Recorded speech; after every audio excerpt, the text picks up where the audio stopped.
इससे आप समझिए कि एक छोटा सा बीज है, उसको आपने जमीन में छोड़ दिया तो ये पृथ्वी ने उसको जन्म दे दिया।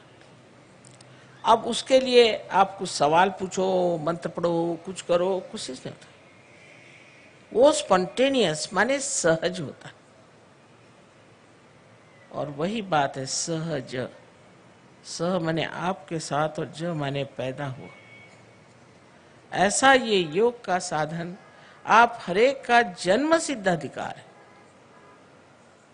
इसे आप सब प्राप्त करें।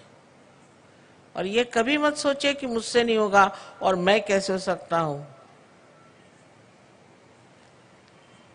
तो अब हम लोग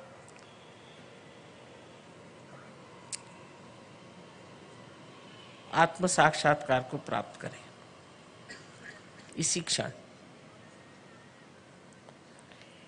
लेकिन शुद्ध इच्छा होनी चाहिए। जिनको शुद्ध इच्छा नहीं है उन पर जबरदस्ती नहीं हो सकती। और जिनको आत्म साक्षात्कार नहीं चाहिए हो वो कृपया चले जाएं तो अच्छा है, दूसरों को देखना ठीक बात नहीं। शिष्टता के नाते वो चले जाएं। लेकिन जिनको आत्म साक्षात्कार चाहिए वो बैठे, कोई तकलीफ नहीं होती, कोई परेशानी नहीं होती, कोई भय शंका न रखे। अब इसके लिए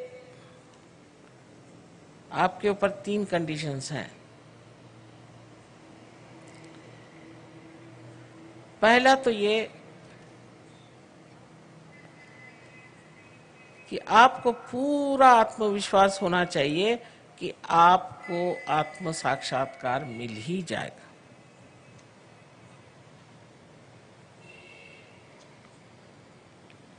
अपने और पूरा विश्वास होना चाहिए। दूसरा ये कि मैं दोषी हूं, मैं पापी हूं, मैं खराब हूं। मतलब दुनिया भर के लोग पढ़ाते भी रहते हैं, बताते रहते हैं आप पापी हैं, पापी हैं, तुम पाप कर रहे हो, मेरे को पैसे दो, तुम्हारे पाप मैं धो दूंगा। ऐसे भी बहुत से लोग हैं, खुद ही पाप कर रहे हैं दूसरों को पैसे लेकर के, वो क्या पाप धोएंगे। कोई पापी नहीं, माँ की नजर में कभी कोई पापी नहीं। हाँ राक्षस है, दुष्ट है, लेकिन कोई पापी नहीं है। तो ये सोचना है कि भटके हुए लोग हैं, अंधेरे में बैठे हैं, अज्ञान में बैठे हैं, लेकिन कोई भी संसार में पापी नहीं है। तो दूसरी बात है कि मैं दोषी हूं, मैं गिल्टी हूं। ऐसे पहले ही से सोच के बैठोगे तो कुंडलिनी चढ़ेगी नहीं। यहां पर ये चक्र है लेफ्ट साइड में, ये पकड़ जाता है। और जो लोग ऐसा सोचते हैं उनका ये चक्र हमेशा पकड़ता है। और आपको पता है इस चक्र को पकड़ने से कितनी खराब बीमारियां हो जाती हैं। एक तो अंजाइना की बीमारी हो जाती, और स्पॉन्डिलाइटिस की बीमारी हो जाती है, और तीसरी जो बात है कि हमारे अंदर जो कुछ भी संस्थाएं कार्य करती हैं, ऑर्गन्स कार्य करते हैं, वही आलसी हो जाते हैं, लिथार्जिक हो जाते हैं। इसलिए कृपया कोई भी अपने को दोषी न समझे। आपसे मैंने पहले कहा कि आपको अपना गौरव जानना है, आप गौरवशाली हैं। अपने प्रति एक तरह का मान रखना चाहिए और एक प्रसन्न चित्त होकर के बैठे, न कि अपने को बुरा भला कह करके।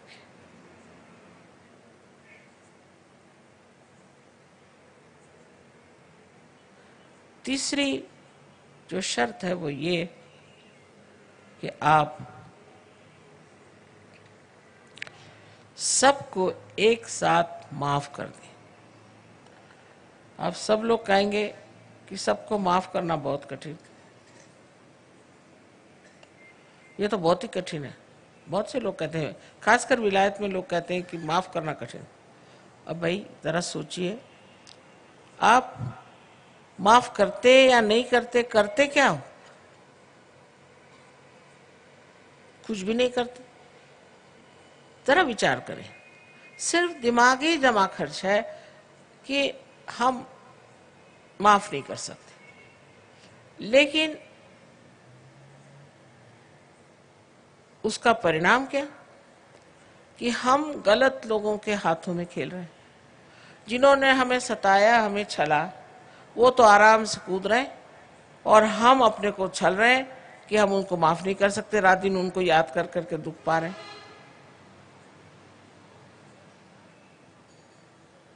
एक साथ सबको माफ करो, ऐसे लोगों को याद भी करने की जरूरत नहीं है, सबको एक साथ आप माफ कर दीजिए, एक साथ। देखिए कितना हल्कापन आ जाएगा सर में। ये तीसरी शर्त।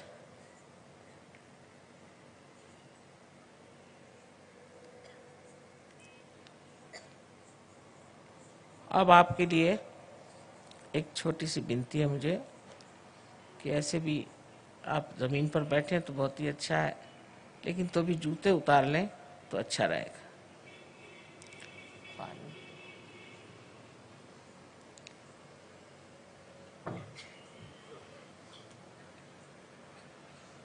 उन्होंने कहा था अंग्रेजी में भी बात करिए। अब अंग्रेजी बोल बोल के मैं थक गई तो मैंने कहा आज हिंदी में बात करूंगी, आप लोग हिंदी तो समझते हैं।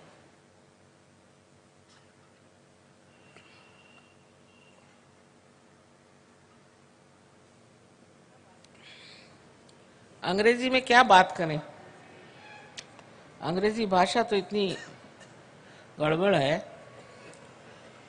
कि आत्मा को भी स्पिरिट बोलेंगे, शराब को भी स्पिरिट, और भूत को भी स्पिरिट।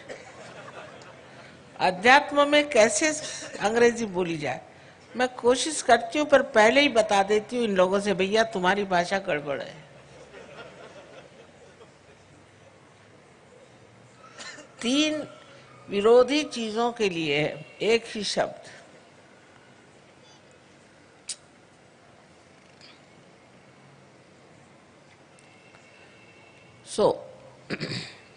अब आपको जूते उते उतार लें आराम से। जो लोग कुर्सियों पे बैठे हैं वो भी जूते उतार के दोनों पैर अलग कर रहे हैं। जो जमीन पर बैठे हैं वो सबसे ठीक है।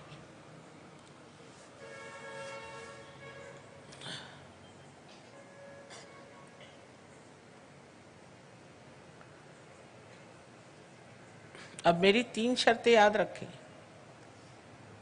वो भूलनी नहीं।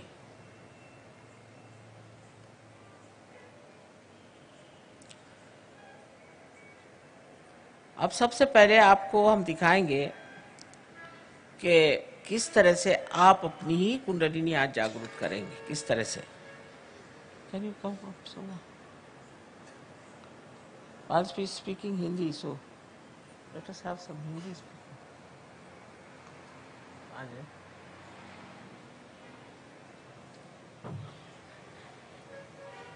अब ये आपको दिखा देंगे और हम भी आपको बता रहे हैं कि अपना लेफ्ट हैंड जो है, लेफ्ट हैंड उसको हमारी ओर करें।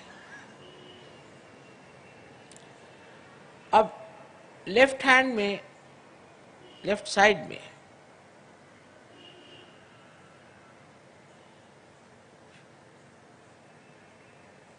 जो शक्ति है वो इच्छा शक्ति है, पावर ऑफ डिजायर, इच्छा शक्ति।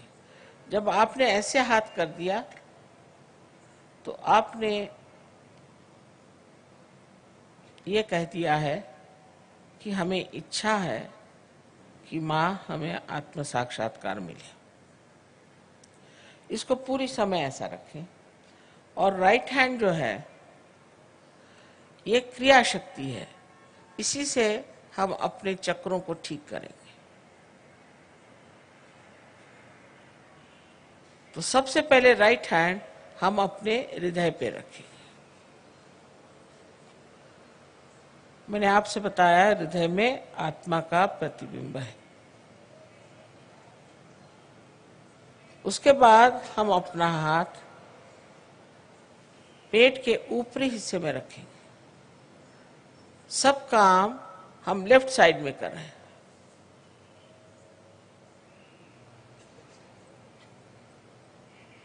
ये हमारे गुरु का स्थान है। माने बड़े बड़े जो सदगुरु हो गए, उन्होंने हमारे लिए ये चक्र बनाया हुआ है और इसकी जागृति से आप अपने गुरु हो जाते हैं। फिर अपना हाथ पेट के निचले हिस्से में रखें, लेफ्ट हैंड साइड में।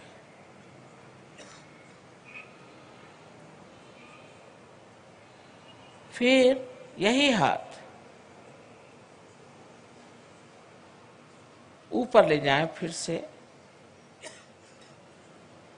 लेफ्ट हैंड साइड में अपने पेट के ऊपरी हिस्से में रखें, फिर से हृदय पे रखें। अब ये हाथ अपनी गर्दन और अपना कंधा इसके बीच के कोण के ऊपर रखें, कोण में जहां तक पीछे जा सकता है, और गर्दन को राइट साइड में मोड़ लें। मैंने आपसे अभी बताया कि ये चक्र पकड़ने से क्या बीमारियां हो जाती हैं। अब अपने हाथ को, राइट हैंड को पूरी तरह से आड़ा इस तरह से अपने माथे पर रखें, कपाल पर, और पूरी तरह से गर्दन नीचे झुका लें।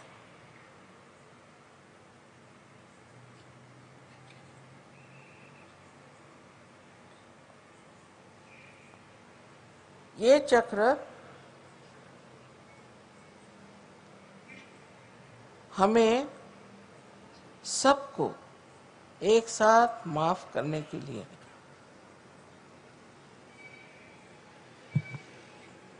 अब अपना राइट हैंड सर के पीछे के हिस्से में डालें और सर को पीछे की ओर मोड़ दें जहां तक मोड़ सकते हैं।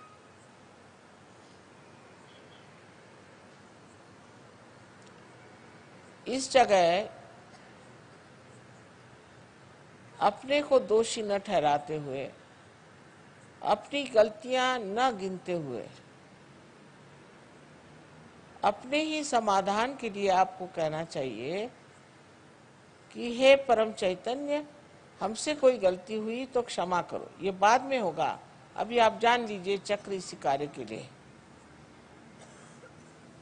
अब अपना हाथ पूरी तरह से फैला दीजिए और हथेली के बीच का हिस्सा बराबर आपके सर के तालू के ऊपर रखा जाए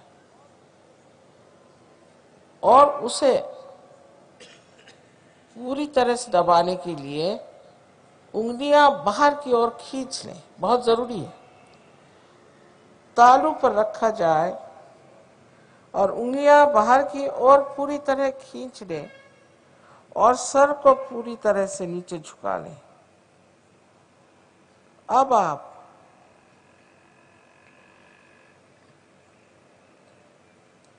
अपने हाथ को पूरा दबाव डाल करके इस तरह से घुमाएं कि आपके सर की जो स्कैल्प है, चमड़ी है, वो घूमेगी घड़ी के कांटे जैसे।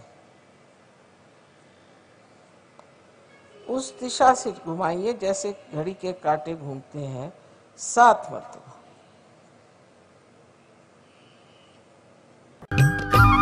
सब्सक्राइब कीजिए कुंडलिनी जागरण को और प्रेस कीजिए बेल आइकन को, जिससे कि आपको मिल सके हमारी लेटेस्ट वीडियो सबसे पहले।